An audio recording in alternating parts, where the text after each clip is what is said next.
There's a saying in aviation, particularly this area of aviation, aviation is 90% love and 10% income. And you find me someone in aviation that doesn't hold that love, and I will find you someone that shouldn't be in aviation. For the entire century since man first took to the air, the armies and the air forces of the world have exploited the space above them to take their military ambitions into a new dimension. However, when the guns have fallen silent, the engineering and craftsmanship, the skills and knowledge poured into developing these incredible fighting aircraft are frequently cast aside and lost to history. But now we can take you behind locked hangar doors into the secretive world of both the dedicated enthusiasts and big-budget professionals who are spending millions of pounds and thousands of man-hours bringing them back to life. We'll follow 6 forgotten aircraft from rusting wrecks to living, breathing memorials to those who fought and died for their country. These immaculate rebuilds are often against all odds in an impenetrable world of rare finds, intrigue and ingenuity. The research and return to flight of these important aircraft mean these are far from just restorations. These are plane resurrections.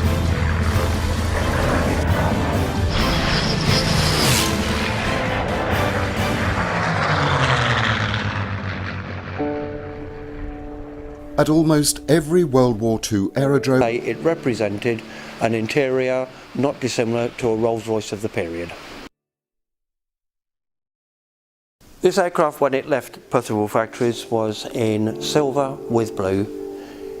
It was painted with Sir Philip Sassoon's family motto, and during the very early part of the life it was also put on with the motto of 601 Squadron, to which Sir Philip Sassoon was honorary air commander. Sassoon, born Sir Philip Albert Gustav David Sassoon in 1888, was from an illustrious family. He became an MP in 1912 and his political career blossomed. He quickly became Under Secretary of State for Air and gained much prominence in political circles. He was also the cousin of celebrated poet Siegfried and was honorary commanding officer of 601 County of London Squadron. The squadron was nicknamed the Millionaires because it was reported to have 6 millionaire members. 601 Millionaires Squadron, the Auxiliary Air Force, the Weekend Flyers they called them.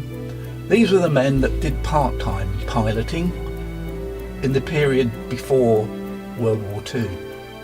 But when World War II broke out and they were drawn into the fight proper, they conducted themselves with courage and tenacity.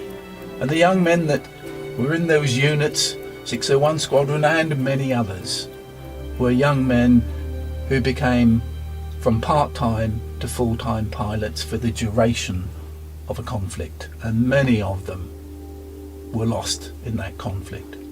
Men of that squadron flew this aircraft.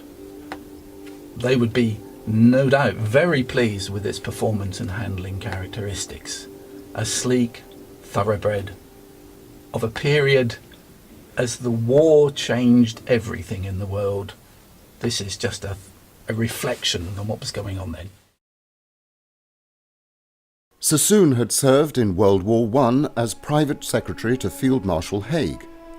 His famous cousin, whilst a serving officer and war poet, spoke bitterly of his wartime experience. Have you forgotten yet? For the world's events have rumbled on since those gagged days, like traffic checked while at the crossing of city ways. And the haunted gap in your mind has filled with thoughts that flow like clouds in the lit heaven of life, and you're a man reprieved to go.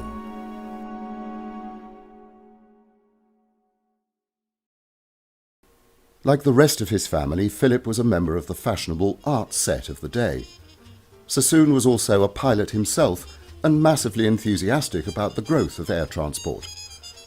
In 1932, he purchased the then new high-speed Percival Gull monoplane, a model powered by a Napier Javelin III 6-cylinder engine, the interior finished in red leather. It was this earlier example of the Percival Company engineering in which he competed in the King's Cup and the Folkestone Aero Trophy Race. He inspected overseas air bases in his government role, and he even published a book detailing the development of air routes to India. The Percival Q.6, a sleek, modern, executive aircraft for its day. But it had a lineage in some delightful racers and long-distance endurance aircraft of the 1930s, flown by pioneers like Mollison and Charles Kingsford Smith. That was the heritage of the Q6. This machine was young once, just before the war, a high society debutante of her day. And she was picked up by the Sassoon family. Yes, she exchanged her glamorous pre-war outfit for the drab military finish. But she would have been proud wearing the military finish, as so many, if you excuse the reference perhaps to the girls of the day, that wore wartime uniforms like our Q6 wore a wartime uniform.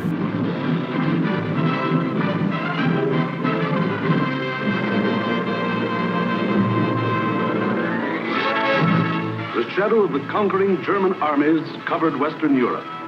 The self-styled master race was riding high.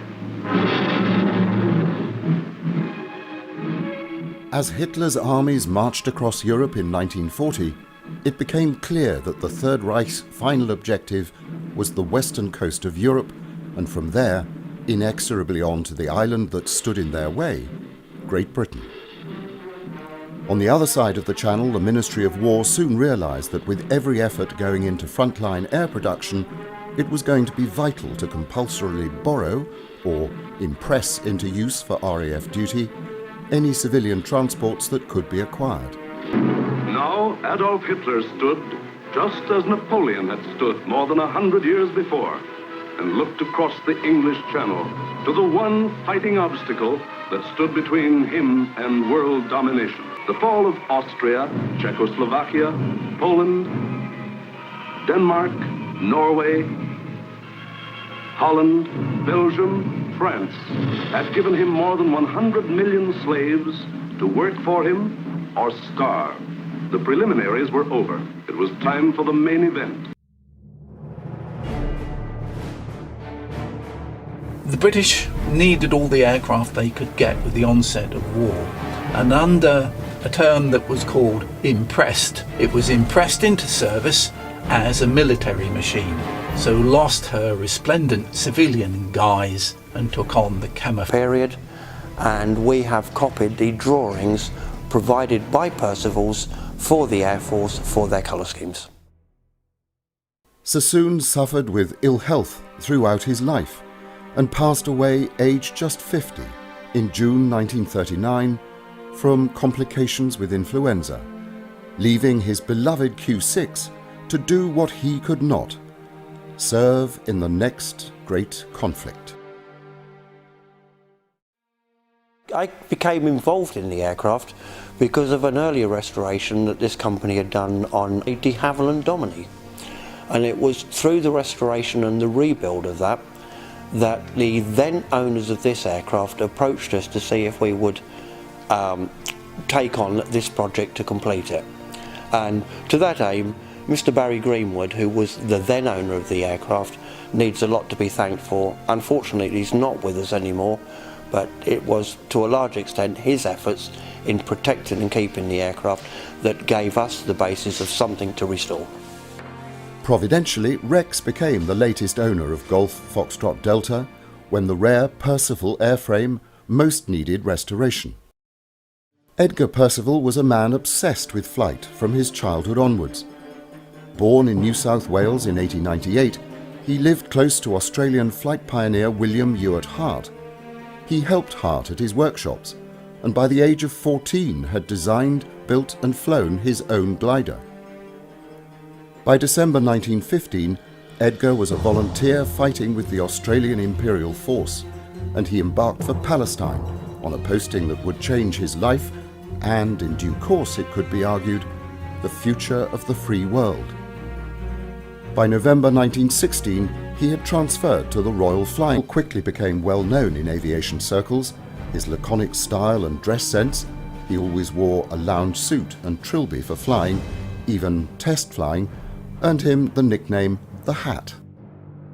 Percival's aircraft were advanced for the time, and he settled into a niche of building fast, sporting passenger planes that went on to break a string of records and record many air race victories. As an individual, I don't think he was in fact the designer, although he often claimed the designs for himself. And again, my apologies to our Australian brethren. The designer was in fact British, and a very, very gifted man, of which I can tell you more. But let's just say he didn't start his life as aeronautical. He started his life as a boat designer. Percival grabbed the limelight, but less well known was his young design partner Arthur Beige. Percival may have provided the inspiration for the designs, but it now seems clear that Beige was the man who made them work in reality. Despite his successful and innovative designs, Edgar Percival, as an Australian, didn't fit well within the corridors of power and found himself on the outside when it came to larger Air Ministry contracts and specifications as they came around. In the war years, Percival not only produced their own designs, but much to Edgar's despair, he was forced to take on contract work for other companies, building parts for the Airspeed Oxford and de Havilland Mosquito. Discouraged by the entanglements of power at the Air Ministry, Percival resigned in 1940 to join the Royal Air Force Volunteer Reserve. In 1944, he sold his shares to Hunting & Son, and subsequently left to continue engine research in the USA. His departure, though, was marked with controversy and animosity, as the rift between Percival, the businessman, and Beige, the ultimate designer, became clear.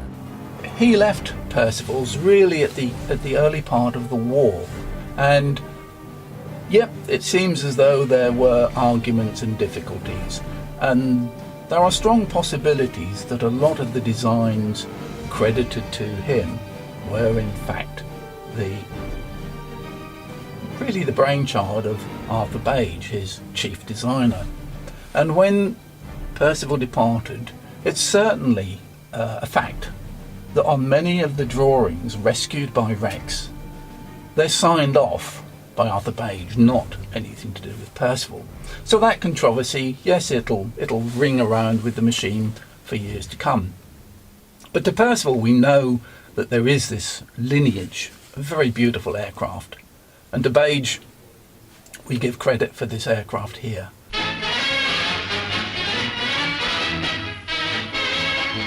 British aircraft designers are continually busy, and from the single-engine machine with which Jean Batten established her records, there emerges a two-engine model embodying many improvements. She has her tryout at Luton, with her designer at the controls.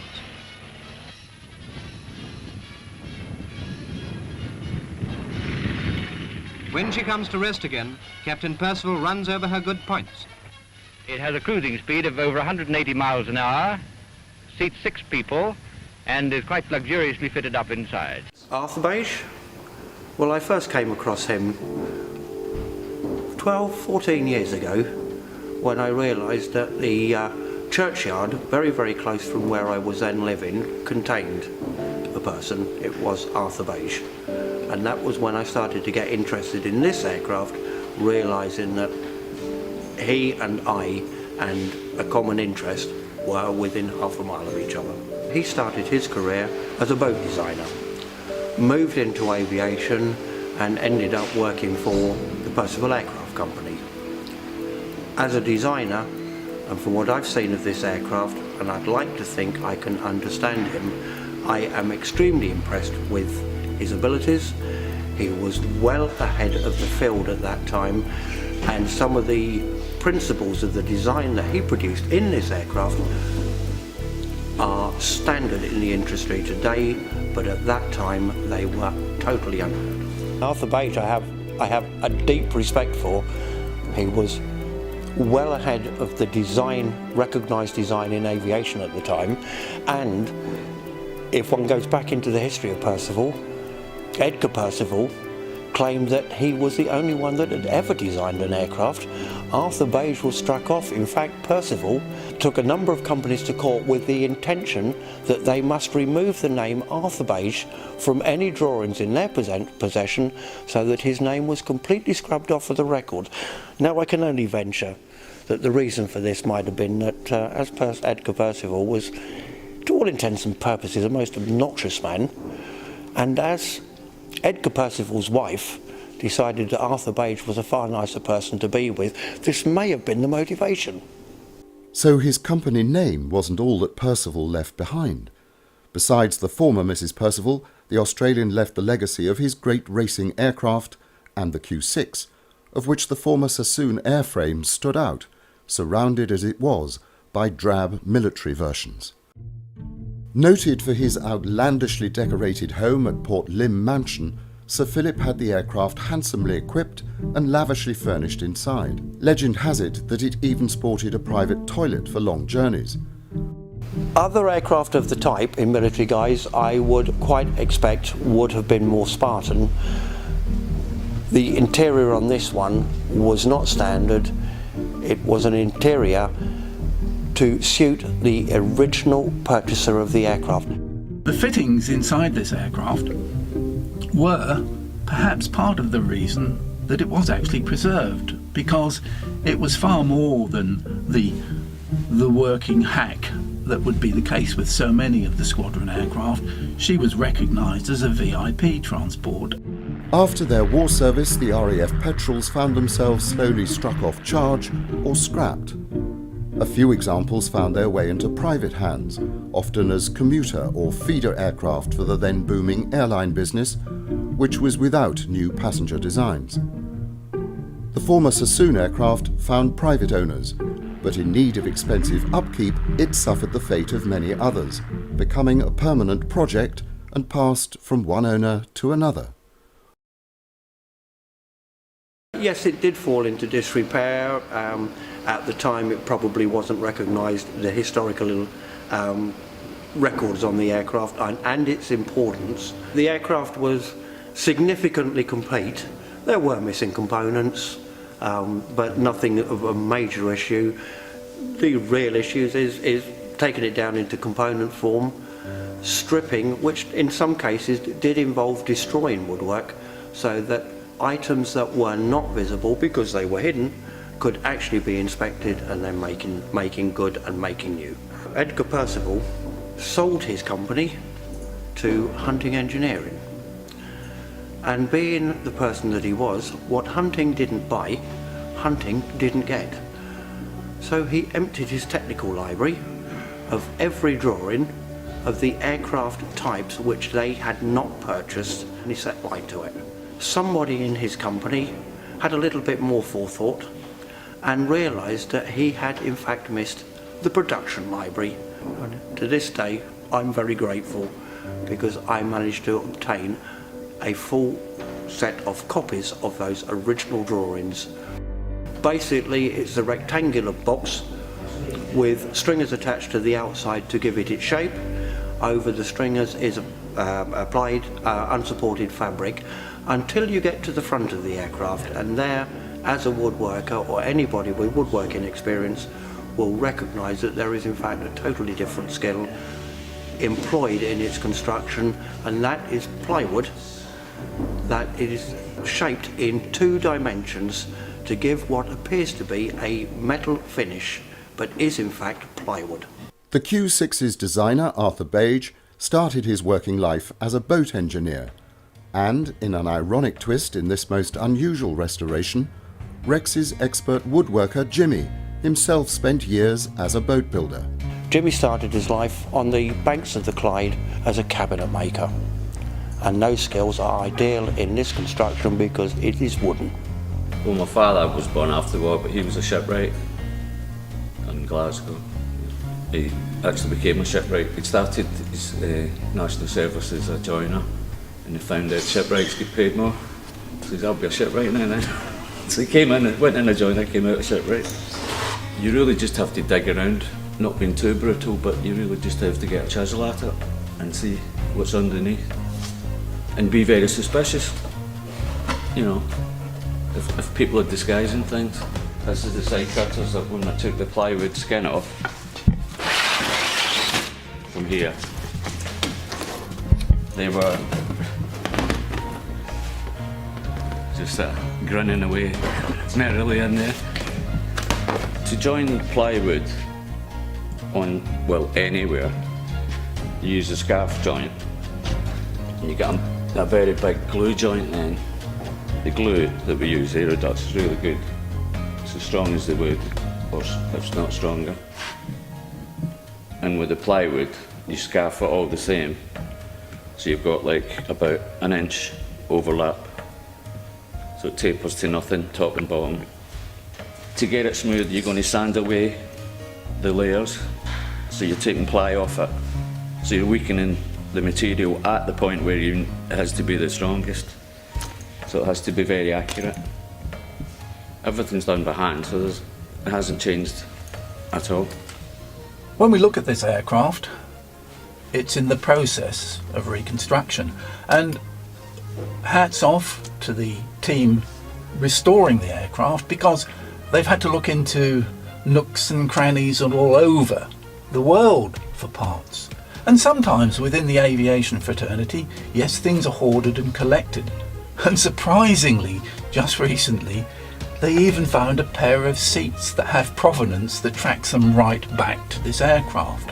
So bit by bit, through work, a limitation on the amount of knowledge and information available, almost re-engineering in a sense, and you have to work back and you have to put yourself perhaps into the mind of Arthur Page or Edgar Percival and think, well, how did he approach it and how do I do it today? We do know that some of the technological advances and some of the materials in this aircraft, stainless steel, were cutting edge for their day. So credit must be given to those guys for what they did then, because it stood the test of time. It's standing here now as a unique aeroplane. When we look at aircraft as well, the wartime ones, the Spitfires in their thousands, there's knowledge around now. If you're rebuilding a Spitfire or a Mustang, it's a tough uphill struggle, but you've got a lot of documentation and you've got other people that have done that job. You haven't with this one. You've got to do it pretty much on your own because there's no other reference. There's no other yardstick. The Q6 is alone. So you work on creating the Q6 through inspiration, limited information on design, and an awful lot of hard work by the team.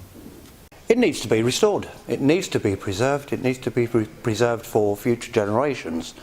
This is a wing attachment. This was designed in early 1937.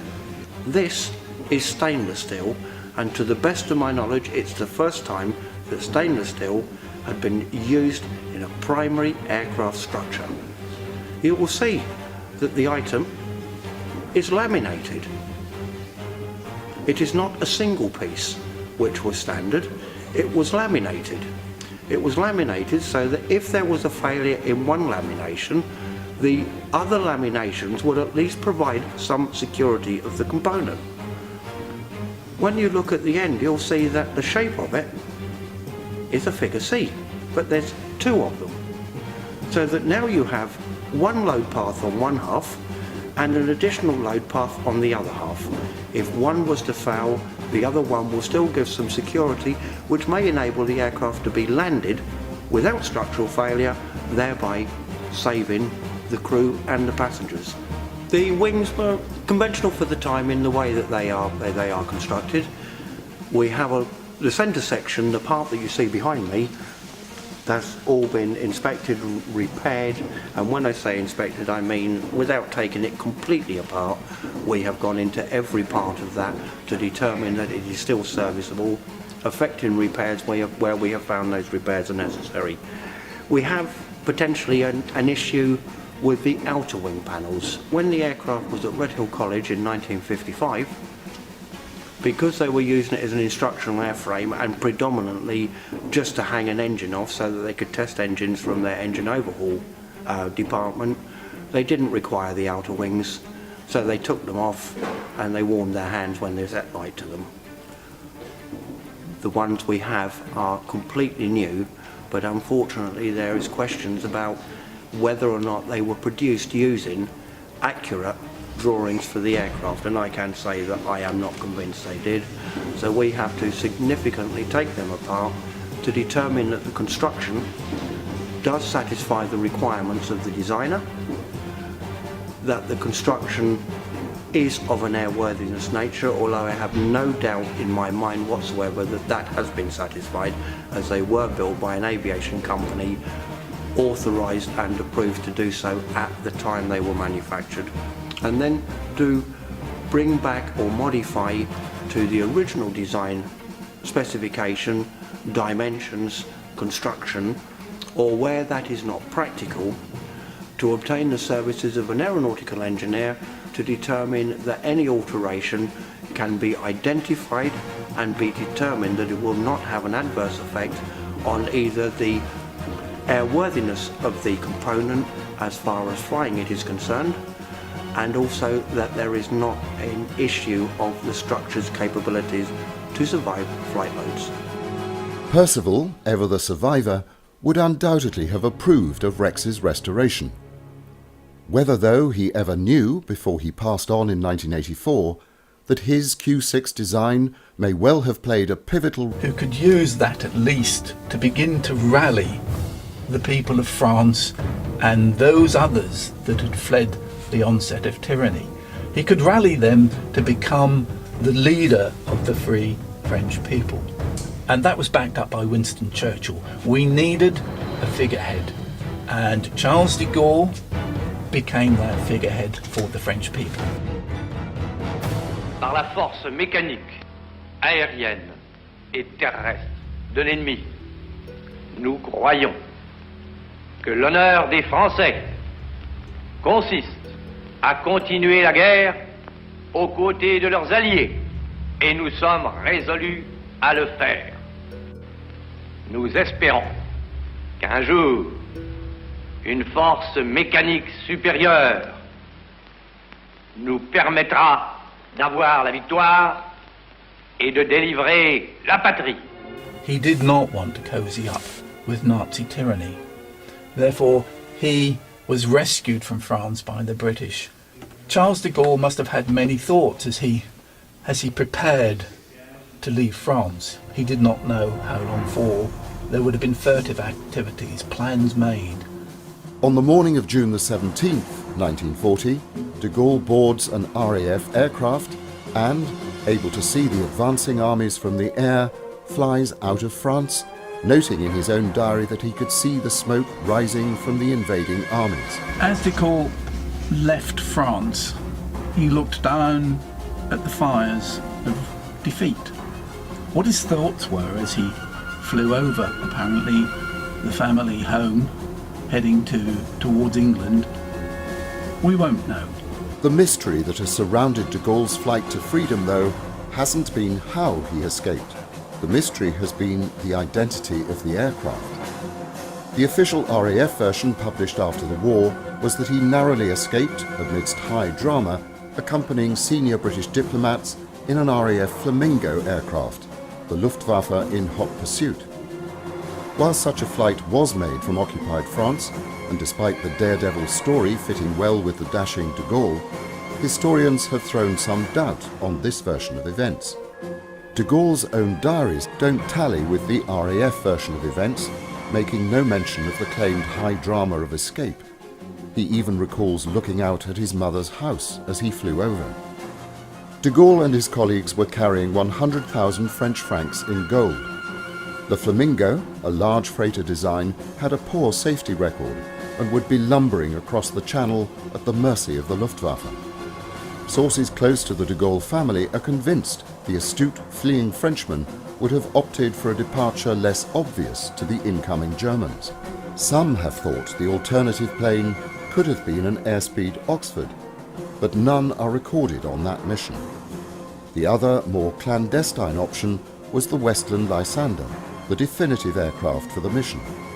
The Lysander, with its short field capability and big single radial engine, seems the likely candidate, and 4 squadrons were already operating in France with the BEF.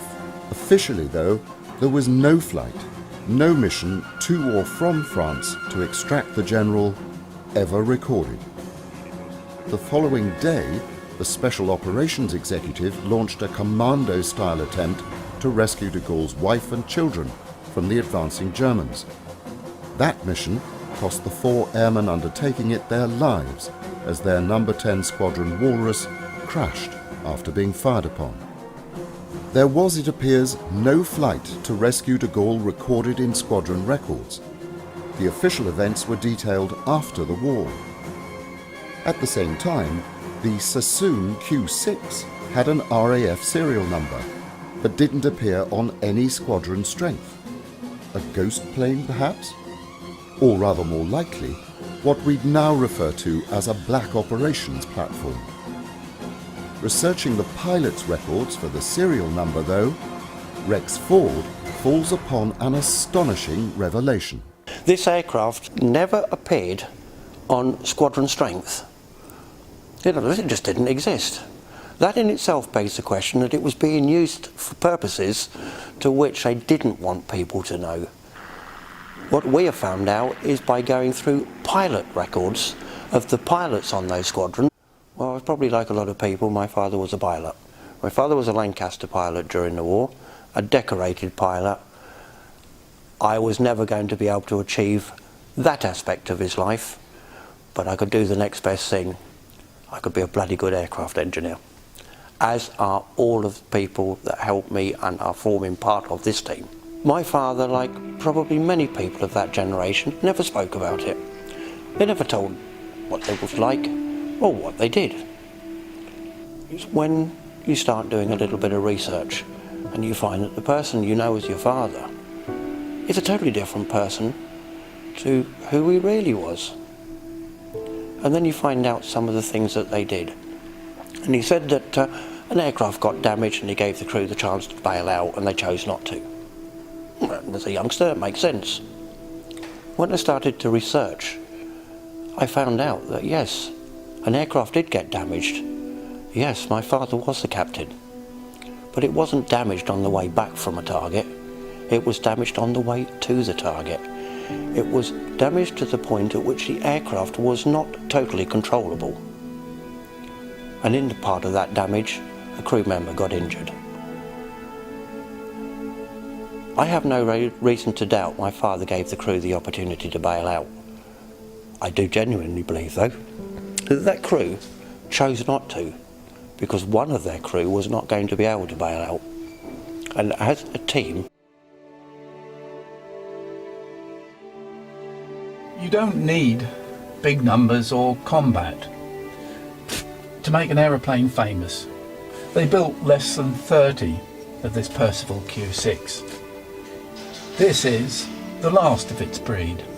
Rare, unique indeed, valuable. But you're also looking at a plane that is linked with rescuing French pride. But the one thing Churchill recognised, and the French people came to recognise, was the importance of Charles de Gaulle. What would have happened if it was this aircraft? What would have happened had it not spirited him away from the fall of France to become the figurehead for a new fight towards freedom, towards a democratic and proud France that emerged from the ashes and the ruins of World War II.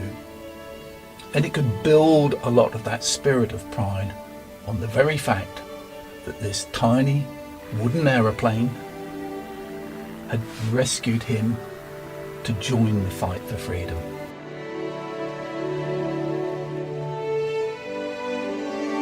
I think it's quite realistic that we could see this aircraft flying in 2017.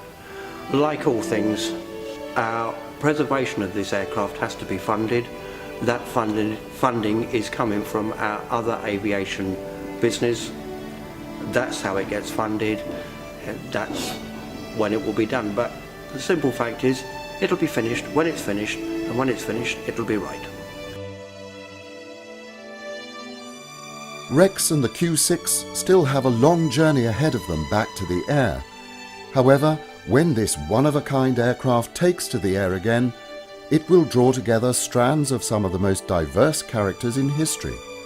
Sir Philip Sassoon, his poet cousin Siegfried, the forgotten design genius Arthur Beige, French President Charles de Gaulle, and perhaps most poignant of all, the crews of World War II. We sit here now really in a little capsule of history. Perhaps I'm sitting where de Gaulle sat. I mean, this aircraft, its engines pounding away, lifting him away from France. What were his thoughts then? Would he return? When would he return? There were many, many months of trial and tribulation between the man that left this aircraft and the man that returned triumphantly to France to become the president of one of the significant nations.